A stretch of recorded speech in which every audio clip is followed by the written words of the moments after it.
Hi everyone, welcome back to my channel. Today we're gonna do another review, but this time of a TV show. And the TV show's name is Lovecraft Country. And I'm going to give you 5 reasons why you should definitely watch this TV show. I'm gonna make a quick introduction to the TV show. Anyways, Lovecraft Country is an American horror drama television series developed by Misha Green and serving on as a continuation on 2016 novel of the same name by Matt Ruff.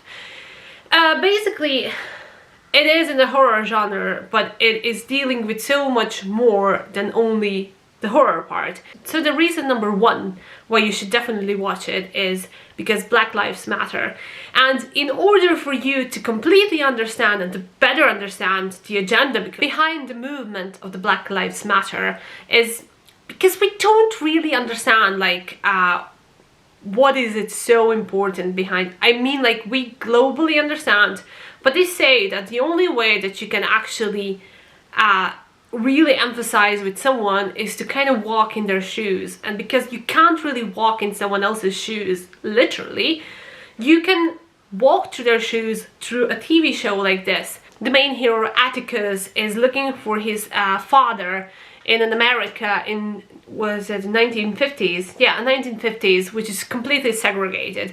So you would think, like, okay, after the time of slavery, which is completely wrong, of course, there was a time where all the slaves were liberated, and someone would think, a lot of people that don't know the history, that are not Americans, for example, or that have been living in the different places on the planet where they haven't been exposed really to the history, they would think, okay, ever since that happened, all the African people had the liberty, the freedom to be equal with everyone else, as it should be. But no, throughout this TV show you see how diligently they had to fight to have the same fucking human rights as everyone else in this planet, which is completely wrong. But you don't really see that because you are not part, if you are not part of that culture. If you are a young African person, you can also see how it felt like for your ancestors and what kind of fight they had to fight, and the fight that you are fighting as well. And I was thinking, if we can't have the equality between ourselves, between different races and nations, how it can be nice to animals? I mean, that's a step forward, you know, like, if we want the equality, if we want the empathy for everyone, like, we're not even able to be equal amongst each other, which is completely fucking ridiculous. And you can see this in this TV show. Like, for example, I was born and raised in Croatia, so the kind of Croatian people in Croatia are 99% of the people in the country. So the first time I've seen an African or an Asian was when I was kind of like 14 or 15, and I was like, you know, curious, looking like there's a person here that has a different skin tone than me, or different, you know, eyes, and I was very curious, but not in a bad way, because my parents didn't raise me to be a racist, you know, or to not appreciate other cultures. They raised me to be curious, but I never actually could even imagine, and I feel that it's the same for a lot of people living in different parts of the world, where they really need to realize and understand how it feels like to not be served in a restaurant because of your skin color.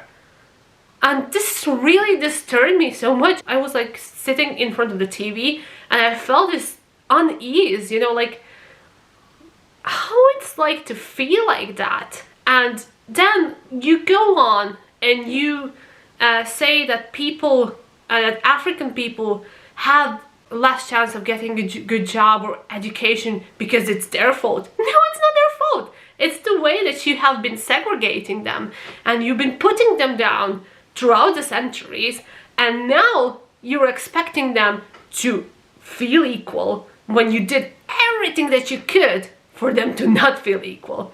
So I would actually give this show to someone who is deeply racist to just see how would they feel if they would have to leave the county by midnight, or else someone is allowed to just shoot them dead.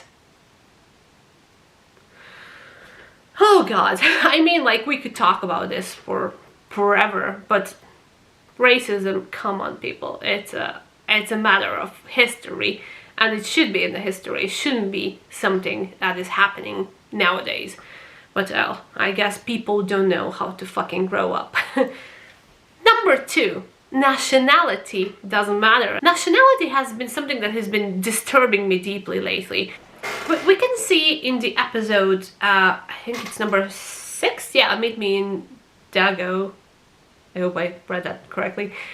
We can see the example of a South Korean man living in America, saying the story of where he doesn't belong anywhere anymore. Like, in America, he's still a foreigner, obviously. When he goes back to South Korea, he feels like he doesn't belong there either. And I can really deeply connect with that.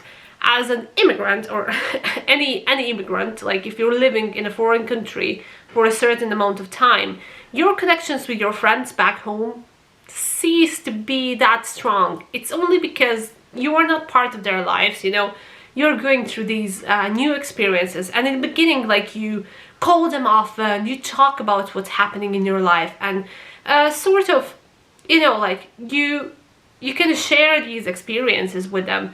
But then after a while, you know, you become a hassle for them, and they don't like you anymore that much. They also connect with other people from their, you know, same background, and, you know, they can have a proper cup of coffee with them, not only like once in a year or twice in a year, you know. And I can really deeply emphasize with this fact that you don't belong anywhere. Like, obviously, Irish people are never gonna accept me as one of them. And that's alright, because I'm not Irish, but also I am a Croatian living in Ireland, and I will never feel as comfortable here as I would feel in Croatia. But then, when I go back to Croatia, I feel like, you know, there's a big part of me that got used to this lifestyle, and I don't belong there anymore either. So it's like you're nowhere. And there also, we can talk about nationalities that are valued more or less. For example, if you're a German living in Ireland, they would probably look at you better than if you were a Croatian living in Ireland, because, you know, Germany is a strong country, and if you're German, you know, you are valued. But then if you're Croatia, you know, you're from Balkans, you know, who the fuck are you? We don't want you here. You're Slavic. It's not a good feeling. Like, I've experienced this a lot of time. Also, people assuming that you're Polish because of your accent or whatever, and it's really, you know, it's a form of racism as well. It's more nationalism, but yeah, it's not a nice thing. I've heard people talking about other nationalities as if, you know, you can put one entire nationality in one bin, and then you can say that the entire nationality here, like, is what they do to Romanian people, for example. They always say, oh, Romanians are like this and like that, and I can't say that. All the Romanian people I've ever met are really nice and hardworking and great people, you know, the people I would hang out anytime. And then you come and tell me all Romanians are like that, or all Croatians are like that. I think the nationality shit should be left behind us. There is a lot of people that have kind of that whole pride in their nationality, but it's basically the same as saying, oh, I was born into a white family, and then that makes me better than someone that was born in Asian family. How can you say that? You judge a person by its skin color or their nationality with passport? What? Unbelievable. Anyways, but it's still a valid point, and it's still a thing that we unfortunately have to live with in this world. Hopefully it's gonna be gone soon. Okay, let's go then to another thing. Point 3. War is shit on both sides. Like, even if you were a part of Nazi Germany, or I don't know, anything that we labeled completely bad or wrong, there were still good people on both sides, and people don't want to accept that. Like, you can't just go solving violence with more violence. And that's what we have seen backlashed in the Middle East. And like, if you try to solve the violence with more violence, you will not succeed. And that's your answer why every time there's a terrorist attack in UK, they try not to blame the entire population for it, rather than just blaming person that actually did it. Because if you put the violence on the entire mass of people, the violence will result in more violence. And people don't understand that. You know, like, it's not easy to kill a human being, and it shouldn't be easy. It's not easy even to kill a pig if you have to go and do it yourself. You know, like, try and then tell me how you feel. Taking someone's life, it's never easy, and it always leaves a scar on your soul. And, you know, violence and stuff like that, it should be a matter of history as well. I'm always curious how we were able to send a man on the moon, but we're not able to become a peaceful species that works together rather than arguing. And you can see in the episode 6 where you never know who you're killing, whose friend is that person, or whose lover is that. They all have family, have kids. How can you carry that on your conscience? It's no wonder that a lot of people that return from the war have PTSD and are rarely able to function normally again. And I don't know, I hope war is going to be a matter of history. I have survived a war. We had a war with Serbia in Croatia. I was actually from the part of the country that was affected the most. And I was a child. I was like 6 years old, a little bit less, I think, when it all started. But it's still like, you know, I think it was harder for my mom because every time she was waiting a phone call to see if my dad survived the day. And, you know, I can't say that I hate people that did this because, you know, like, people are always fighting in wars, but actually it's the politicians that always make these stupid decisions and force people into the war with each other.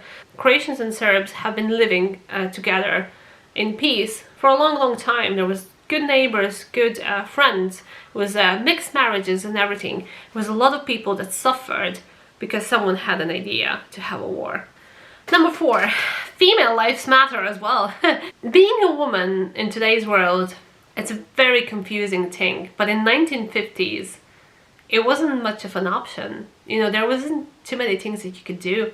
Today, you are free to liberate yourself in any and every way that you deem worthy and possible, especially if you live in the West, where legally, you know, you have many freedoms.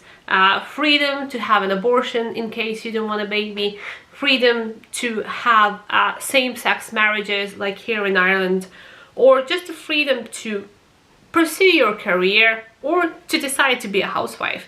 But this is your choice, you know, for every woman, like Hippolyta when she decides to pursue her I am in the episode, I think that is the episode 7.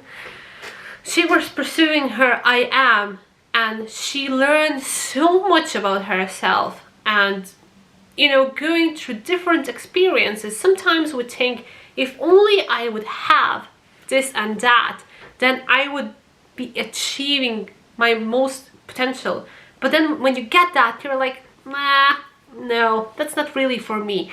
But we should be free to experience things like that. We should be free to try many things and then say, this I want, this I don't want, this I want, this I don't want.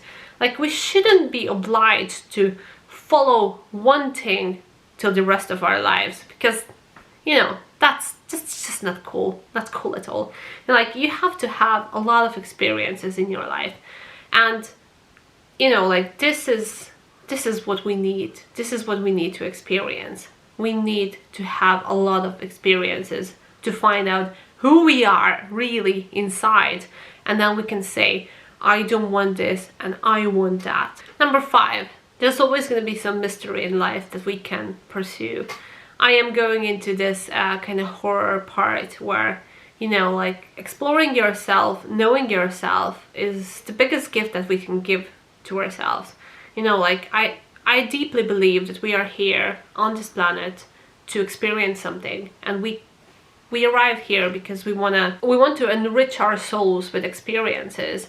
And I think that's why we're living these lives, and then later we come back to the source with more and more experiences and the things that make us whole.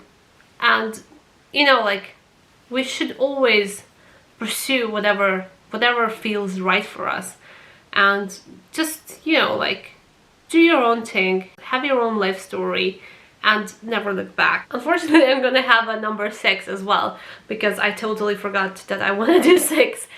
That's so typical me. Anyways, transgender and gay rights matter as well, and it is horrible if you are part of different groups. If you're part of, for example, as we would have, for example, Montrose Freeman, as he would be part of the African culture and also transgender and gay culture.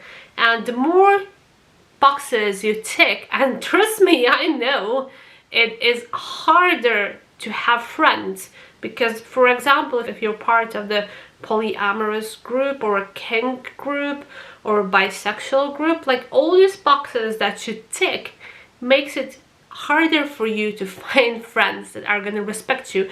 Because, as we know, or we might not know, there's a lot of people on this planet that have prejudice against people that have different sexualities, different nationalities, different races, or whatever fucking different from them. It is hard, and this world is full of people that have hatred towards different groups, and sexuality is such a big one here.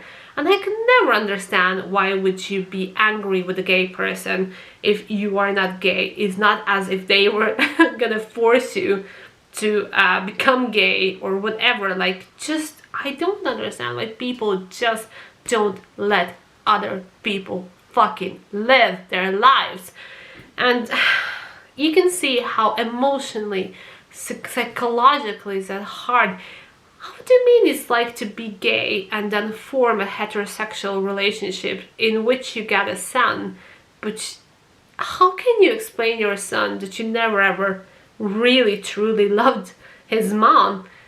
It is so hard. It is so hard. Like, freedom should be a thing valued amongst all the other things in life, and we should all be free to be whatever we want to be. And if you're transgender, go for that. If you're gay, go for that. If you're bi, go for that. I mean, it's not like you're going around, and if you're gay, you're not gonna be trying to date heterosexual people. So I don't know what hetero people have against gay people. It's not like they're going into your circle and trying to date you. They're not gonna force you into a relationship with them. I don't know. I'm a dreamer. I'm hoping of a world that would be a better place for us all, and a place where we would be able to live freely and to express ourselves the best we have, the best we can. I am dreaming of a kinder world, and a world where every person is going to be appreciated. I am dreaming of a world where, you know, people are not going to be that cruel to themselves and to the rest of the planet. But that's only me. Lovecraft Country hopefully can build empathy in your heart towards all these things that I mentioned. I always, when I'm talking with my dad is almost 70 years old, and you know, like, he's been growing up in a different time, but he always tells to his friends that are very, you know, against people that are gay, he tells them, what if this was your son, or what if this was your daughter? Would you stop loving your daughter or your son because they would be loving the person of the same sex? And he gets people to think about it. They're like, you know, no. Because a lot of people say, oh, kill this one, kill that one. But then if you imagine that your son or your daughter is one of them, you can truly empathize and say, okay, why would I hurt someone based on something because that person might be my son or my daughter, and another person might be angry at them and try to kill them. And how would I feel? But you see, empathy is something that people need to learn, and sometimes you learn it from your parents, in my example, but sometimes you just need to teach it to yourself. And watching things like Lovecraft Country deepened my empathy with certain groups of people. It's not like I didn't have it already, but it made me feel through their feelings, and I really recommend it because of that. Okay guys, that was 5 points that I wanted to talk about. I hope you did enjoy this video. Tell me what you think if you watched Lovecraft Country. How did you enjoy it, and what do you think about it? If you did like this video, please do like it and subscribe to the channel. I will be seeing you soon.